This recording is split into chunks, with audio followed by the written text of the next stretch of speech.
talked a lot about winning. You've talked about winning in your testimony today. You've talked about winning throughout the Iran war, and we all like winning. But I think the American people deserve a definition of what it means to win in Iran, because this war has dragged out for a lot longer than certainly the President of the United States indicated. Indeed, the President said on March 24th, and I'm quoting, "We've won this war. This war has been won." Do you know what the President meant by that back in March?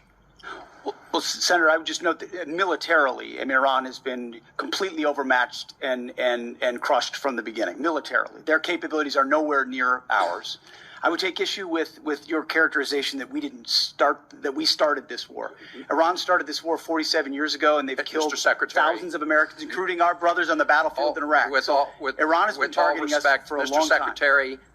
Mr. Secretary, we didn't start it, they did. Let me just ask you this, since you said that what the President meant by his statement on March 24th, I think that we had sort of defeated Iran militarily. But that is not the entire objective of this war. I don't think there was ever a question about whether the United States, with its superior military, could destroy a lot of Iranian assets, military assets, or other assets. That was never a question.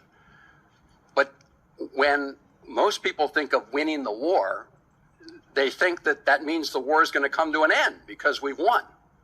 And the President said back in March that we'd won. So I guess my question to you is, how are we going to define winning? I hear back in March, you said about the Iranians, and I quote, "Whether they will have a ceremony in Tehran Square and surrender, that's up to them." So my question, Mr. Secretary, reopening the Strait of Hormuz is necessary in order for us to win, right? That's just a simple yes or no question. You asked me what the overarching objective is, and I would say ensuring Iran never has a nuclear weapon. That's been clear from the President from day one. That's why Midnight Hammer was undertaken, to obliterate their nuclear sites. That's why we're watching their nuclear sites. That's why that was a part of negotiations, ensuring that the next generation of Americans don't have to deal with an Iran that wields a nuclear weapon.